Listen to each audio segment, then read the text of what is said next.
అమ్మా, ఈరోజు వ్రతంలో ఎలాంటి పొరపాటు జరగకుండా, ఎలాంటి దోషాలు లేకుండా జరిగేలా చూడు తల్లి.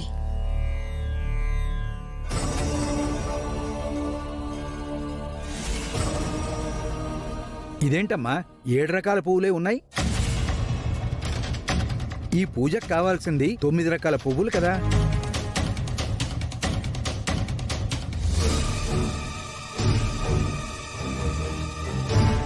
లేదు పంతులు గారు, నేను 9 రకాల పూలు తీసుకొచ్చానే. నువ్వు 9 రకాల పూలు తెస్తే ఇక్కడ 7 రకాల పూలే ఎందుకుంటాయి? అది కాదండి, మా అక్క 9 రకాల పువ్వుల్ని తీసుకొచ్చింది. మరెక్కడ మిస్ అయ్యాయి? త్రిపుర, పంతులు గారు చెప్పింది చెప్పినట్టు చేయడం కూడా నీకు చేత కాలేదా?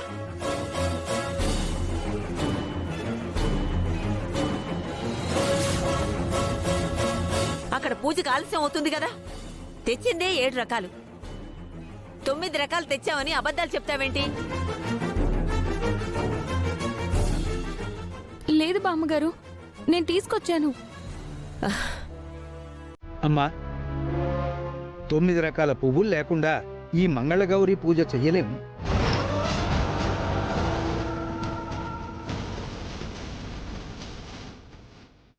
అయితే నేను ఇప్పుడే వెళ్ళి తీసుకొస్తాను.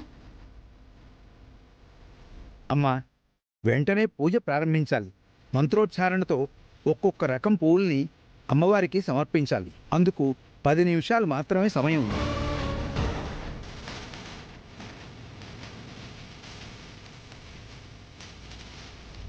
ఈ లోపు నువ్వు ఆ పువ్వులు తీసుకొచ్చి నీ భర్త పక్కన కూర్చోవాలి. అలా రాకపోతే చాలా పెద్ద అపచారం జరుగుతుందమ్మా.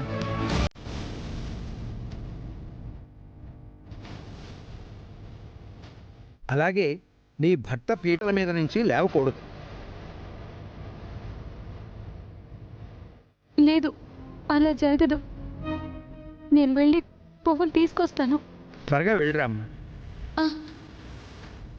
బాలగారు, పంతులు గారు చెప్పింది మీకు అర్థమైంది కదా. మీరు ఎట్టి పరిస్థితుల్లోనూ పీటల మీద నుంచి లేవకూడదు. నేను లేవను సుందరి, నువ్వు వెళ్ళిరా.